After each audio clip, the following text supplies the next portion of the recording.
Il est important de comprendre l'histoire et l'éducation de Michel afin d'appréhender pleinement ce qui s'est passé.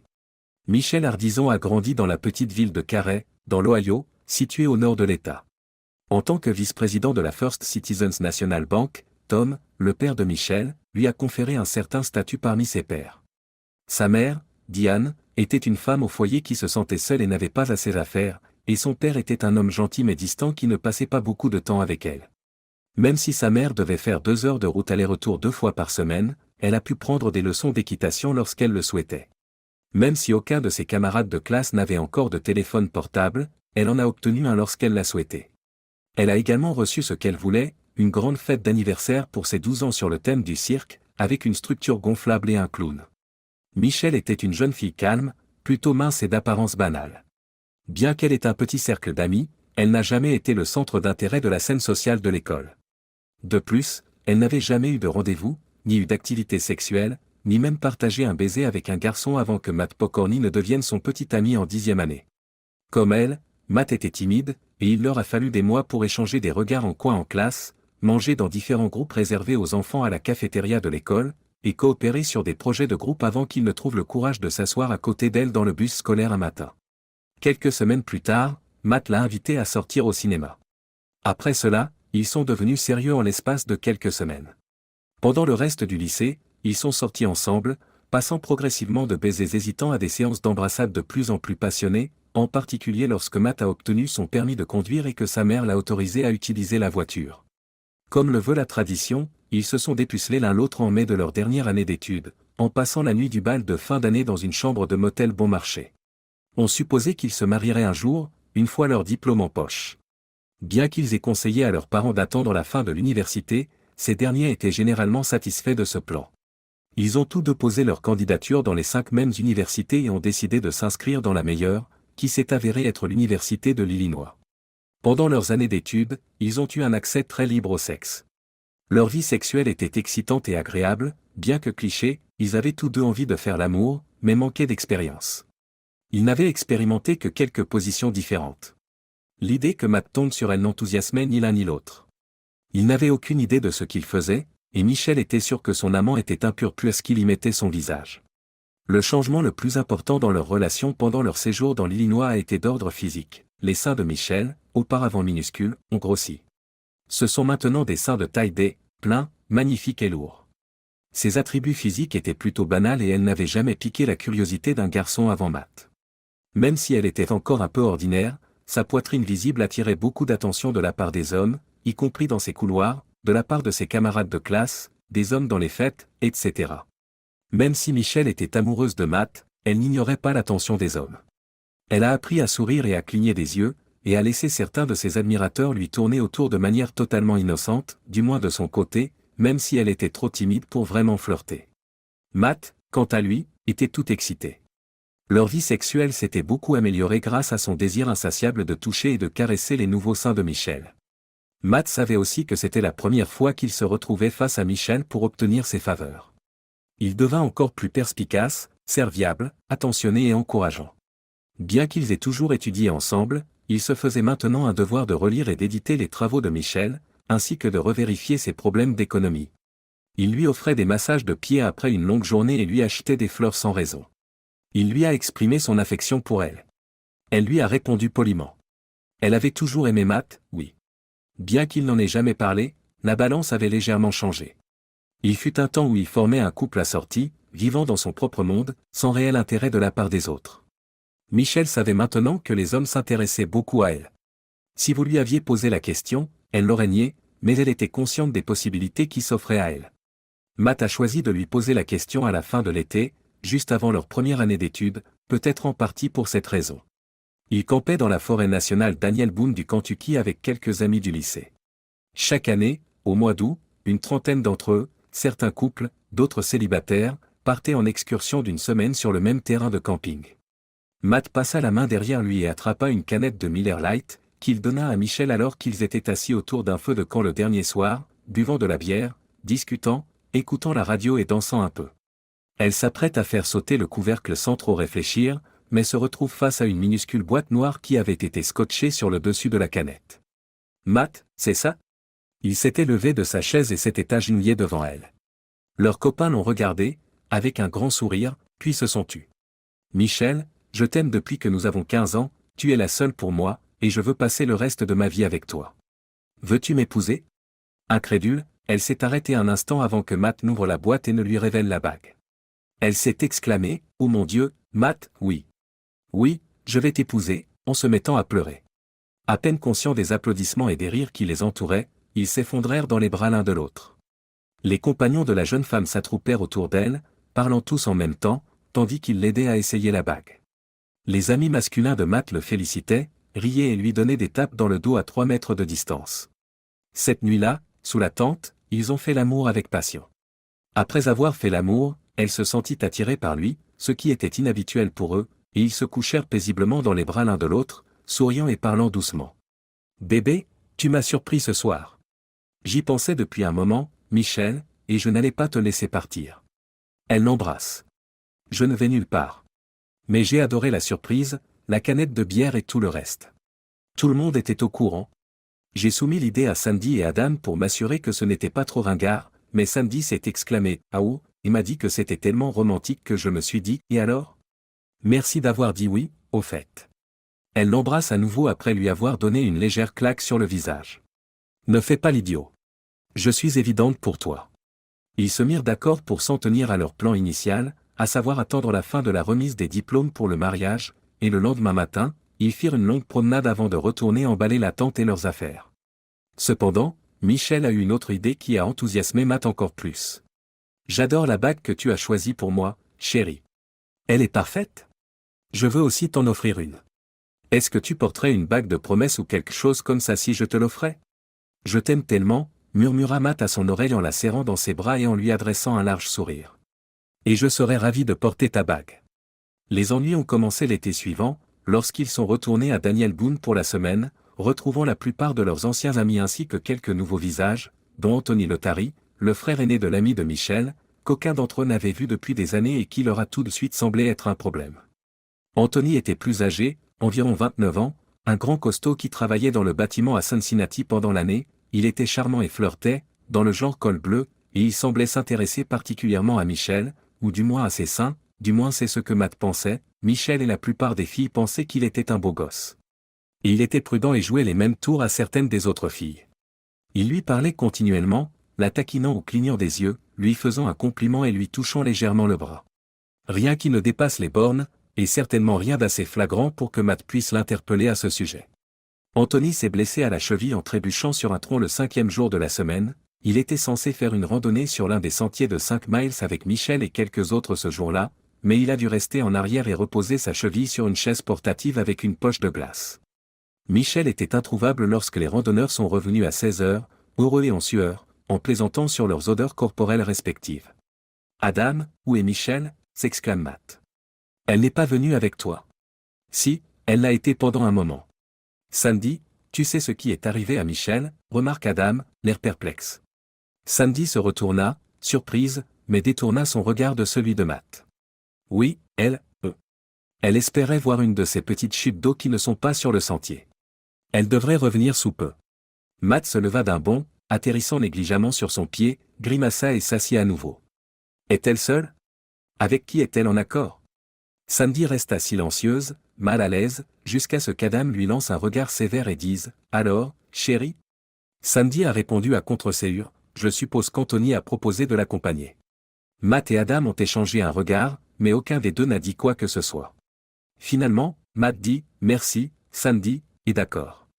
Je suppose que je vais m'asseoir ici et attendre qu'il revienne. » Plus d'1 heure passa, 1 heure de torture pour Matt qui restait assis, la jambe en l'air, à regarder les autres se préparer à aller au lit, à faire du feu, à préparer le dîner commun, et quand Michel revint, les choses ne s'améliorèrent pas.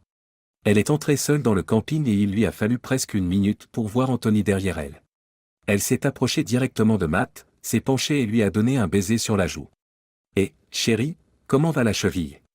Nous nous excusons de ton absence. » Matt la regarda, voyant qu'elle ne le regardait pas directement, elle était aussi épuisée et en sueur que les autres, mais avec une pointe de rougeur autour des yeux. « Je vais bien, dit-il, ne sachant que dire car il se sentait bizarre avec elle.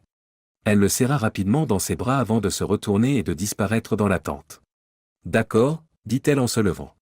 Je vais aller aider Sandy et les filles à préparer le dîner. Michel était très attentionnée, assise à côté de lui, souriante, une main sur son épaule ou son bras, s'assurant qu'il avait assez de nourriture et une bière fraîche, courant lui en chercher d'autres. Il ne parlait pas beaucoup, mais sa présence l'apaisait. Jusqu'au passage d'Anthony, qui s'arrêta brièvement pour demander à Matt comment il allait et lui adresser un sourire. « Je suis désolé que tu aies manqué la randonnée d'aujourd'hui, c'était une bonne randonnée, » dit-il en s'éloignant sans s'arrêter pour lancer à Michel un regard significatif que Matt ne saisit pas tout de suite. Il jeta un coup d'œil à Michel, qui rougissait à nouveau, l'inquiétude se lisant sur son visage alors qu'elle déplaçait sa chaise pliante pour lui faire face. « Matt » murmura-t-elle en silence, essayant de ne pas être entendue par les autres campeurs, en prenant ses mains dans les siennes. « Tu sais que je t'adore, n'est-ce pas ?» Matt se contenta de hocher la tête, son cœur battant instantanément la chamade face à son attitude bizarre. « J'ai une demande à te faire, chérie. Je veux que tu me fasses confiance même si je sais que ce ne sera pas simple. Tu sais que je t'aime et que nous serons toujours ensemble. » Elle attendit une réponse, mais Matt se contenta de lui lancer un regard silencieux, comme s'il voulait la forcer à le dire. « Ce soir, je vais, juste une fois, juste pour ce soir, rester dans la tente d'Anthony. Qu'est-ce que tu vas faire ?» Il parla un peu plus fort qu'il ne le voulait, et Matt remarqua que quelques-uns de leurs amis s'étaient retournés pour les regarder, lui et Michel. Elle s'est exclamée, choquée et honteuse, « Matt, Tu sais que je ne suis jamais sortie avec quelqu'un d'autre. » Michel, Dieu soit loué. Matt a réussi à contrôler sa voix cette fois-ci. « Tu es fou ? Est-ce qu'il t'a échappé que nous sommes fiancés ?» Malgré les larmes qu'elle avait dans les yeux, elle garda son expression d'acier. « Bien sûr que non, Matt. Maintenant que nous sommes fiancés, je suis à toi. Pour une durée indéterminée. Mais nous ne sommes pas encore mariés, et c'est quelque chose que je dois faire. Essayez. Juste une fois, je te le promets. » Matt était complètement abasourdi, même s'il se doutait bien qu'il s'était passé quelque chose entre eux cet après-midi-là. Essayant de ne pas perdre son sang-froid, il dit lentement, « Chérie. Quand nous avons décidé de nous marier, je pensais que c'était un engagement l'un envers l'autre, un engagement de fidélité. Es-tu en train de dire que tu ne le pensais pas ? Laisse-moi me répéter, je suis à toi. Tout ce que je demande, c'est cette chance, cette occasion d'expérimentation. Bien sûr, Matt, je le pensais. Je te promets que ce sera la seule occasion. Nous allons nous marier l'été prochain, et tu seras mon seul et unique. Comme dans les vœux de mariage, jusqu'à ce que la mort nous sépare. N'en fais pas trop, s'il te plaît, bébé. Je sais que tu te sens surpris. Mais ce n'est rien. Je serai toujours à toi. » Une paire de larmes coulant sur ses joues, elle le regardait attentivement. Même s'il était certain qu'elle était sincère, il ne pouvait s'empêcher de se demander si elle n'était pas soudainement devenue complètement folle. Une inspiration complète. Ensuite, une autre. « Et si je dis non ?» demanda Matt. Sandy lui serra les mains et le regarda. « Je t'aime, Matt, mais je vais le faire. Et demain matin, tout sera terminé, et je serai ton amour et ton partenaire pour toujours. » Elle se pencha en avant, l'entoura de ses bras et l'étreignit profondément et passionnément. Il laissa ses mains tomber sur ses genoux, sans lui rendre son étreinte. Elle la prit dans ses bras, la serrait, puis la regardait directement dans les yeux. Elle lui a dit « Je t'aime, Matt » une dernière fois. Elle a ensuite pivoté et est entrée dans la tente. Matt regarda autour de lui, les larmes aux yeux. Bien que Matt aperçut quelques-uns de leurs amis faisant un effort courageux pour paraître n'avoir rien remarqué, la majorité d'entre eux semblaient être inconscients de l'affrontement. Il resta assis en silence et fit de son mieux pour cacher ses larmes. Et il continua à s'asseoir, seul, sur le côté, dans la tristesse et la stupéfaction les plus totales. Il finit par avoir envie d'uriner, se leva et fit quelques pas en titubant dans les bois jusqu'à la lisière de la clairière. Il se rendit à la tente en retournant à son siège dans l'espoir de faire entendre raison à Michel, mais elle était inoccupée. La nuit était presque tombée et elle avait manifestement profité de sa brève absence pour s'enfuir sans avoir à lui parler. Il faut connaître le passé et l'éducation de Matt pour comprendre ce qui s'est passé. Situé juste à côté de Carey, Matthew Pokorny a grandi dans une ferme rurale avec son frère aîné Jason. Leur père était une brute bruyante et belliqueuse, propriétaire d'une petite station-service sur North Vance Street. Alcoolique, il terrifiait sa femme, une mère bienveillante qui gâtait ses garçons, par ses excès de boisson. Avec leur mère Alice, Jason et Matt ont développé une sorte de relation essentielle à leur défense contre un homme fort qui les faisait vivre dans une terreur constante. Ses attaques physiques étaient peu fréquentes, mais sa violence verbale était persistante et ils avaient toujours l'impression d'être en danger. Lorsque leur père s'est installé à Tampa et a divorcé de leur mère, cela a été un réconfort pour les deux garçons et pour elle. Matt est parti à l'âge de 14 ans. Jason, de 2 ans l'aîné de Matt, est devenu irritable et rancunier. Bien que le sentiment de mutinerie soit toujours présent, il n'ose jamais réagir. En outre, il a développé une protection intense envers Matt, qui était naturellement beaucoup plus réservé et timide. L'invisibilité était la stratégie d'adaptation de Matt, il évitait les confrontations, n'exprimait jamais d'objection et passait le moins de temps possible avec son père. La plupart du temps, Matt pensait que la même stratégie fonctionnait bien pour lui à l'école. À part Danny Capello, un copain de longue date qui le connaissait depuis le CE1, il était reclus. Bien que ses professeurs aient souhaité qu'il s'exprime davantage, il était un élève au-dessus de la moyenne qui évitait les problèmes.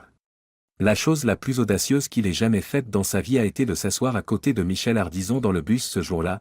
La deuxième chose la plus courageuse a été de l'inviter à sortir au cinéma quelques semaines plus tard. Il était ravi qu'elle ait accepté, et leur relation lui a apporté plus de bonheur qu'il n'en avait jamais connu. Surtout, Jason l'aimait bien. Lorsque Matt s'est préparé à poser la question 4 ans plus tard, il a parlé avec Jason, qui vivait et travaillait alors à Louisville, au téléphone pendant une longue période.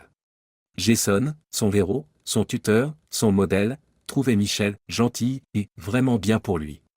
Matt était bien trop perspicace et prévenant pour ne pas réfléchir à la manière de réagir lorsque le physique de Michel, qui se développait tardivement, a commencé à attirer l'attention des hommes alors qu'ils étaient à Illinois. Il a opté pour le calme, ce qui est typique de son tempérament. Il a intensifié son jeu, s'assurant de montrer à Michel à quel point elle était spéciale pour lui et à quel point il l'aimait, sans être conflictuel ou flagrant. Il n'était pas du tout faux ou cynique. Il l'adorait vraiment. Cependant, il s'adaptait aussi à la nouvelle situation et veillait à ce qu'elle soit toujours consciente de ses avantages en tant que partenaire. Il avait été comblé lorsque Michel avait accepté sa demande en mariage avec beaucoup de bonheur, et leur première année à l'Illinois avait été la plus belle de sa vie. Les actions de Michel au camp l'été suivant lui firent l'effet d'un coup de 2/4 dans le dos.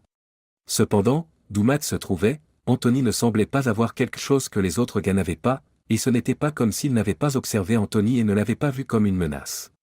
Il était assis seul dans le noir, ressentant une douleur aux pieds et au cœur, et il se demandait ce qu'il avait bien pu rater. Qu'est-ce qui, chez cet individu, avait la capacité de lui faire perdre toute sa vie? Il s'apprêtait à se coucher dans sa tente, non pas qu'il s'attendait à dormir beaucoup ce soir-là, lorsqu'Adam s'approcha subtilement de Matt avec Roger Danzin, un autre membre du groupe que Matt ne connaissait pas très bien. Adam ne dit pas grand-chose. Matt, désolé mais. Roger veut te parler de quelque chose qu'il a vu cet après-midi. Je suis vraiment désolé, mec. Adam a serré Matt dans ses bras avant de partir. Roger était mal à l'aise alors qu'il s'asseyait sur le sol. Matt, écoute, je n'allais rien dire, mais Adam t'a regardé parler avec Michel tout à l'heure, et, eh bien, il a dit qu'il fallait vraiment que je te parle. Engourdi, Matt se contenta de hocher la tête. Je m'excuse, cette partie de la randonnée n'est pas importante. En fait, j'avais les courses, et j'ai pris du retard à la fin. J'ai pris beaucoup de retard sur les autres, et sur le chemin du retour, j'ai eu la bonne idée d'aller à cette chute d'eau par le chemin de traverse, parce qu'elle avait l'air si belle à voir. Néanmoins, après avoir parcouru une partie du chemin, j'ai entendu des bruits dans une clairière, et je suis désolé, Matt, mais j'ai vu Michel avec Anthony. Ils étaient en train de le faire. Il l'a mise à 4 pattes et il était derrière elle et, bien, je suppose que tu connais la suite. Je suis vraiment désolé. Roger se leva, visiblement embarrassé, posa une main réconfortante sur l'épaule de Matt pendant un moment, puis se tourna vers sa propre tente. Matt passa peut-être encore quelques heures assis tout seul, sans vraiment se rendre compte qu'il avait froid.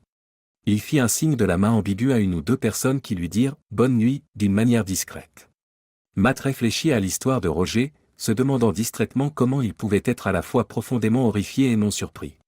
Cela l'étouffait même si cela confirmait ce qu'il croyait depuis le retour de Michel et ce que ses plans pour ce soir-là avaient rendu très clair. Cela a complètement bouleversé sa vision de Michel et de la signification qu'ils avaient pour elle. Il ne pouvait pas la laisser dans un tel état pour coucher avec une autre femme, ni se crever les yeux. Cela lui paraissait impensable. Il la tenait et elle le tenait. Ce n'est qu'après minuit qu'il réalisa qu'il avait froid et qu'il était seul, que le feu s'était éteint et qu'il devait être bien plus tard que minuit. Il resta assis quelques minutes de plus, déplorant ce que Michel lui faisait subir, et passa en revue les idées qui s'étaient développées presque inconsciemment dans sa tête. Il se leva ensuite avec précaution et retourna à sa tente. Il arrangeait divers objets pendant quelques minutes. Ensuite, il a pris son téléphone portable et a appelé Danny Capello, une vieille connaissance de son pays d'origine. Ils ont conversé pendant environ 5 minutes. Une fois l'appel terminé, il l'a supprimé de son journal d'appel. Michelle souffrait en retournant à leur tente, celle qu'elle partageait avec Matt, en naviguant prudemment dans l'obscurité. Elle se sentait plus coupable qu'il n'y paraît de ce qu'elle avait fait, et son cœur se brisait pour lui. Tout s'expliquait alors. Elle se rendit compte que leur relation sexuelle d'un jour ne signifierait jamais rien, même si Anthony était séduisant.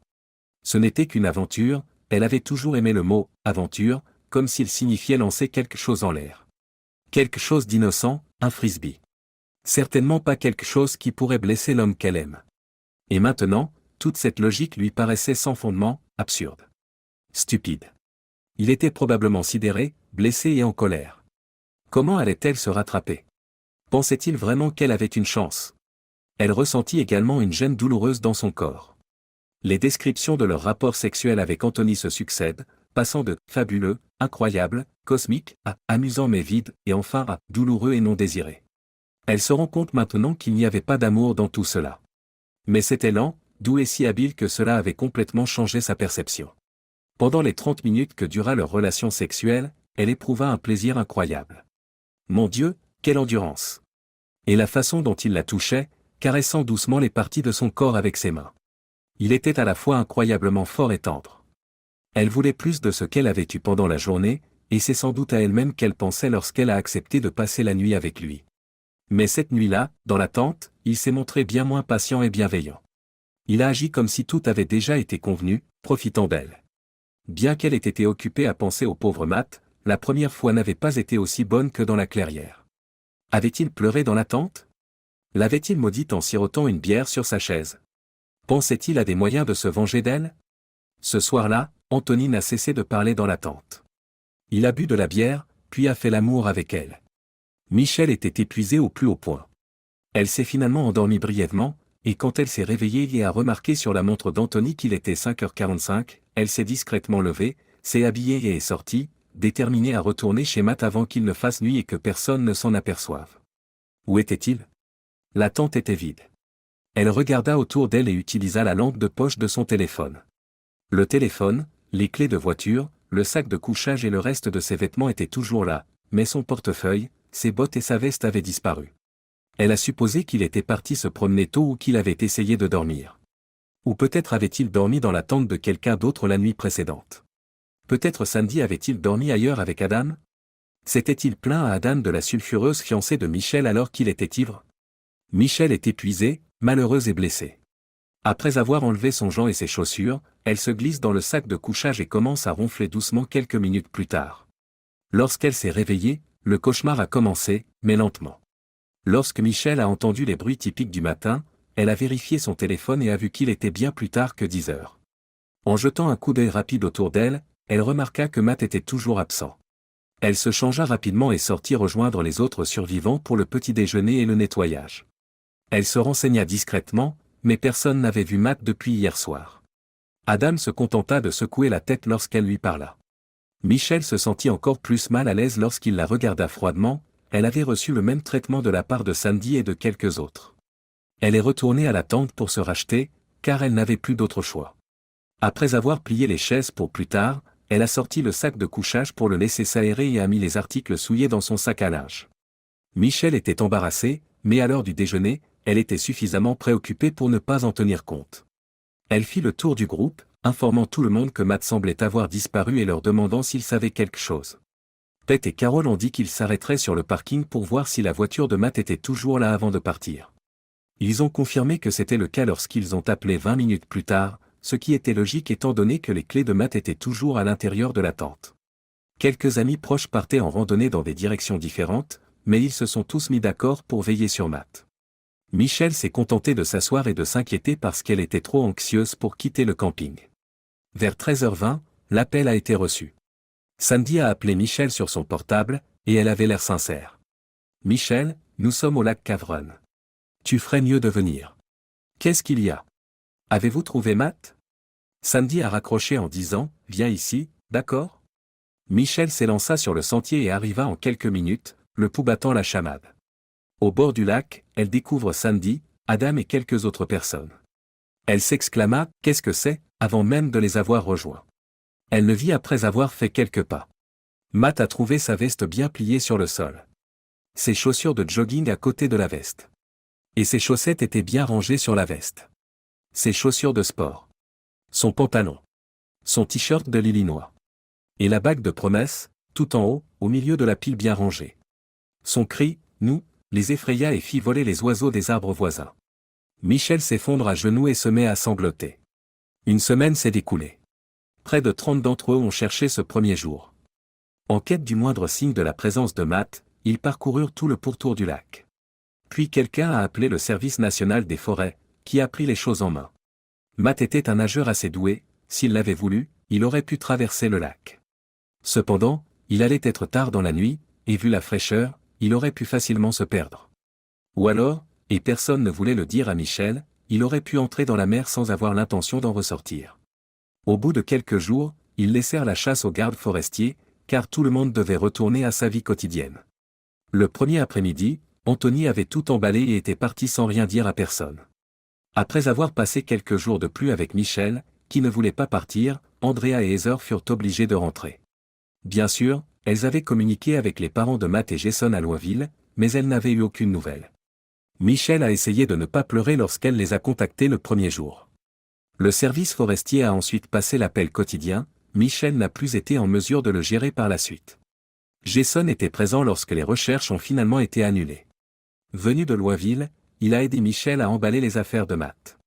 Auparavant, il avait eu une conversation privée avec elle, la forçant à lui raconter ce qui s'était passé la nuit précédente, lorsque personne n'avait vu son frère. Sans doute la dernière nuit de sa vie. Cela fait tellement mal. Elle a offert à Jason la version adoucie et non classée X de son aventure avec Anthony, tout en sanglotant et en le regardant d'un air pitoyable. Sa relation avec Anthony et sa rupture avec Matt. Il n'est pas surprenant qu'il ne l'ait pas réprimandé. Il n'a pas crié, juré, ni ne s'est éloigné. Il voyait bien qu'elle était dépassée par les remords et le désespoir, qu'elle souffrait atrocement. Il ne l'a pas précisément réconfortée ou serrée fort dans ses bras. Cependant, il est resté avec elle et ils ont tous les deux emballé les affaires. Les sacs de couchage, les ustensiles de cuisine, la tente, les vêtements de Matt et de Michel. Jason suivit Michel dans les deux voitures qui les ramenaient à Carhaix. Ils avaient décidé qu'elle rentrerait directement chez elle. Michel avait sangloté une fois de plus, secouant la tête avec insistance, et avait supplié Jason de ne pas insister pour qu'elle rencontre ses parents quand il lui avait demandé de venir leur parler. Elle pleurait presque en le suppliant, « J'irai les voir, je te le promets, Jason, mais, s'il te plaît, pas tout de suite. S'il te plaît, tu peux comprendre, je ne peux pas maintenant. » Il finit par acquiescer. À son retour, Michel a été accueilli en silence dans la maison et mis au lit par ses parents, qui avaient suivi l'horrible événement au téléphone. Le lendemain matin, ils l'ont installé sur le siège arrière de la voiture familiale et se sont rendus dans l'Iowa pour voir les parents de sa mère. Pendant le reste du mois d'août, ils sont restés absents. Michel a été prise en charge par ses parents. Leur gentillesse est sans commune mesure. Ils ont répondu à ses besoins parce qu'elle était leur princesse. Ses grands-parents lui prodiguaient leur amour et leur attention, mais ils ne parlaient pas du tout de Matt. C'était un soulagement de ne pas avoir à parler de cette histoire, même si elle savait qu'ils étaient au courant. Elle s'est beaucoup reposée, on lui a donné ses repas préférés et on l'a autorisée à faire de longues promenades avec ses deux chiens. Ses parents l'ont raccompagnée à son dortoir lorsque la fête du travail est arrivée et qu'il était temps de rentrer dans l'Illinois. Après son retour à Carhaix, ils ont emballé tout ce qu'elle avait apporté avec elle pour l'été et sont remontés jusqu'à son école. L'idée de ne voir personne à la maison, y compris les amis de Matt, les siens et, mon Dieu, la famille de Matt, lui brisait le cœur. Michel est resté en grande partie dans sa chambre. Elle ne voulait voir personne, elle ne voulait pas se rendre dans les endroits qu'elle et Matt avaient l'habitude de fréquenter, comme la bibliothèque du premier cycle, les bancs du campus ou les restaurants, et elle ne voulait surtout pas voir un de leurs amis et être obligée de répondre aux terribles questions qui ne manqueraient pas de surgir. Bien sûr, elle l'a dit à Hélène, sa colocataire. Hélène a pris dans ses bras la jeune fille, qui était assez proche de l'autre fille, pendant qu'elle pleurait et qu'elle racontait à tâtons son horrible histoire. À quel point il était horrible qu'elle l'ait fait, à quel point elle était triste, et à quel point elle n'aurait jamais pensé que Matt. Bien qu'Hélène soit une amie proche, elle était horrifiée. Après avoir écouté toute l'histoire, elle a commandé une pizza pour que Michel n'ait pas à aller à la cafétéria et qu'elle puisse manger dans leur chambre. Plus tard dans la nuit, Elle a quitté la maison et a discrètement informé les camarades de classe de Michel de la tragédie, en s'assurant que personne ne poserait involontairement des questions sur Matt à son retour à l'école. Le lendemain, c'est le début des cours, et Hélène s'assure que Michel s'y rende, allant même jusqu'à l'accompagner à son premier cours. Alors qu'elle regagnait sa chambre après son cours de stats cet après-midi-là, Michel remarqua un homme qui marchait à 50 mètres d'elle avec un autre homme sur une route secondaire près de Davenport Hall. Elle a failli crier « Matt » et sprinter dans sa direction. Puis, comprenant qu'il s'agissait simplement d'un homme qui, de loin, ressemblait à Matt, son cœur s'est arrêté et elle s'est presque effondrée. Elle a sangloté tout le reste de l'après-midi en courant directement dans sa chambre. Le lendemain, Michel se rendait à son déjeuner en traversant la cour principale et s'efforçait de se concentrer sur la macroéconomie plutôt que sur Matt lorsqu'elle laissa tomber un de ses livres. Elle remarqua l'ombre de quelqu'un qui se tenait à quelques mètres d'elle alors qu'elle se baissait pour le ramasser. « Bonjour Michel », lui dit-il. Elle se redressa et remarqua Matt. Elle poussa un cri, puis s'évanouit. Pour la troisième fois, elle a demandé « Tu as fait semblant ». Elle continua à trembler et à se serrer les bras autour d'elle. Elle avait encore froid, même s'il profitait du soleil et d'un banc près de l'Illigny Union. « Oui », répéta-t-il. « Je n'en suis pas très fier aujourd'hui, mais j'ai été blessé, plus que jamais, et je voulais que tu te sentes aussi mal que moi. » Elle mettait une éternité à y réfléchir. Elle était tellement soulagée, perplexe et enragée qu'elle était tout simplement trop surprise. Qui aurait cru qu'il existait une telle chose que sa tête nageait? « Comment as-tu fait? » J'ai pris un short et un t-shirt supplémentaire, mais j'avais encore sacrément froid, et j'ai un peu coupé mes pieds nus. J'ai appelé Danny Capello et lui ai demandé de venir me chercher à la rampe de mise à l'eau du lac. Puis j'ai effacé l'appel de mon téléphone, j'ai laissé mes affaires là où vous avez dû les trouver, et j'ai marché jusqu'à lui pour l'attendre. Danny m'a donné quelques centaines de dollars. Après être arrivé en ville en voiture, je suis allé à Walmart et j'ai acheté des vêtements. J'ai ensuite pris un bus pour Louisville, où je suis resté avec mon frère. Pour être sûr que mes parents et lui ne paniqueraient pas quand ils commenceraient à recevoir des appels, j'ai acheté un téléphone bon marché et je les ai appelés. Michel avait encore du mal à comprendre. Quand Jason est arrivé au lac, qu'il a entendu mon histoire et que nous avons rangé tes affaires. Savait-il déjà que vous aviez survécu? Oui. Il t'a simplement fait raconter l'histoire au lieu de t'engueuler à cause de ça. Il m'a dit que tu étais plutôt bouleversé. Et Matt, s'il te plaît, qu'en est-il de tous nos amis? Ils doivent. Tout le monde à Carey est au courant de mon existence. J'ai demandé à mon père d'appeler quelques personnes une fois que vous et vos parents êtes partis afin qu'ils puissent faire passer le mot. Je n'ai jamais voulu faire de mal à personne, sauf à toi, et je n'ai pas eu beaucoup de temps pour préparer tout ça, j'ai juste foncé et je l'ai fait. Je me sens un peu mal à l'aise maintenant, d'avoir laissé des gens souffrir comme ça, de m'avoir pleuré et tout le reste.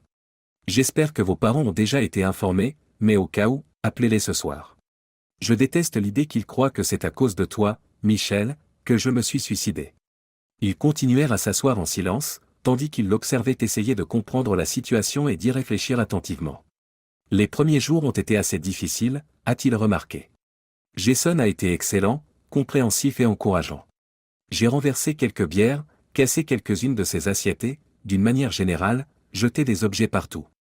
Au lieu de me presser, il m'a écouté et m'a laissé finir. Vous savez, pendant un certain temps, j'ai envisagé de ne pas revenir à l'école, de disparaître, peut-être de prendre une année sabbatique, d'aller sur la côte ouest et de trouver un emploi ou quelque chose comme ça. Mais je me suis rendu compte que cela n'avait aucun sens. Pourquoi devrais-je retarder la fin de mes études, juste parce que je n'étais plus avec toi? Et puis, je ne pouvais pas continuer à laisser les gens penser que j'étais morte. Ce n'était pas juste pour tout le monde. Il se lève. Je dois vraiment y aller, Michel. Tu vas bien? Tu es toujours aussi pâle. Attends, Matt, ne pars pas. Est-ce que je peux te voir plus tard? J'ai vraiment besoin de te parler encore un peu. Il parla lentement, et pourquoi pas dans quelques jours, d'accord? J'ai eu plus de temps que toi pour réfléchir, alors donnons-nous un peu de temps et nous pourrons parler après. Elle pleurait à nouveau un peu. Matt, est-ce que tu... Il lui tendit doucement la main et l'arrêta. Plus tard, Michel. Nous parlerons plus tard. Hélène s'extasie, il est vivant, et serre Michel dans ses bras, l'empêchant de respirer. Oh mon Dieu, c'est incroyable. Qu'est-ce qui lui est arrivé? A-t-il fait semblant ou quelque chose comme ça? Qu'est-ce qu'il a dit? Malgré son agonie et sa perplexité, Michel ne peut s'empêcher de sourire devant la joie insensée d'Hélène. Oui, il l'a fait exprès. Il était vraiment en colère contre moi, et il s'est dit que c'était un moyen de se venger. Mon Dieu, que ça a marché. Ils en ont discuté pendant des heures et des heures. Qui savait ce qu'elle avait fait, ce qu'il avait fait, et surtout, ce qui allait se passer ensuite. Hélène a répondu, eh bien, il te parle, c'est déjà ça. Et il vous a fait savoir qu'il était vivant. Je suppose qu'il aurait pu rester mort, aller à l'école ailleurs ou quelque chose comme ça. Michel, elle, se contente de secouer la tête et de s'essuyer les yeux. Il savait qu'il ne pouvait pas continuer à laisser les gens penser qu'il était mort, tous nos amis à la maison, et les gens ici. Je ne pense pas qu'il soit revenu pour moi. Hélène la serre dans ses bras. Rassurant sa copine, mais incapable de terminer une phrase qu'elle ne croyait pas vraiment elle-même, elle ajouta, « Eh bien, il a dit que vous pourriez lui parler dans quelques jours. Je suis sûr que lorsqu'il saura à quel point tu t'es senti mal, à quel point tu es désolé de lui avoir fait du mal. » Elle n'avait jamais connu une telle épreuve que d'attendre 2 jours de plus pour l'appeler. C'est pourquoi il avait récupéré son ancien téléphone portable. Il a répondu à la 3e sonnerie et a dit, « Hello, Michel. » Elle trébucha un peu sur ses mots et dit nerveusement, « Matt, salut, ça te dirait qu'on se voit aujourd'hui, tu sais, pour parler ?» Ils décidèrent de se retrouver à 5 heures dans sa chambre. Elle se changea 4 fois, rangea son bureau comme une folle et courut chercher des fleurs pour les disposer dans un joli vase. Matt entra dans la pièce en silence, d'un air détaché et distant. « C'est ton émission, pourquoi tu ne t'y pas ?» lui demanda-t-il en s'asseyant dans son fauteuil près de la fenêtre. Il n'était pas méchant, juste sérieux. Elle a fait un effort, il doit donc le lui accorder. Elle a assumé la responsabilité de ses actes, sans tenter de les minimiser ou de les justifier. C'était horrible, Matt, je ne sais pas pourquoi je ne l'ai pas vu à l'époque, mais je le vois maintenant. Je t'ai trahi de la pire façon qui soit. J'ai été insensible, égoïste et cruel, même si je n'en avais pas l'intention à l'époque. C'était inexcusable, mauvais, sans cœur et immature. Michel, c'est quoi ça? Il allait la forcer à le dire, il n'allait pas rendre les choses simples. Désespérant de garder son regard sur son visage, elle jeta un coup d'œil vers le bas, puis de nouveau vers lui.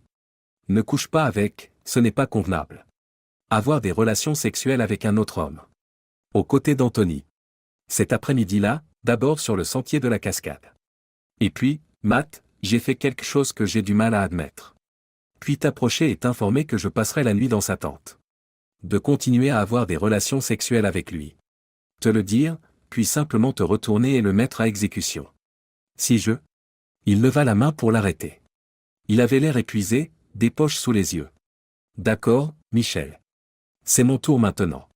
Après s'être levé, il passa 1 minute ou 2 à regarder par la fenêtre avant de se tourner vers elle. Vous m'avez trompé de la manière la plus horrible que l'on puisse imaginer, la plus humiliante, même devant le public, et j'apprécie que vous disiez tout cela. Tout ce que vous dites est vrai. Inutile de dire que j'y ai beaucoup réfléchi.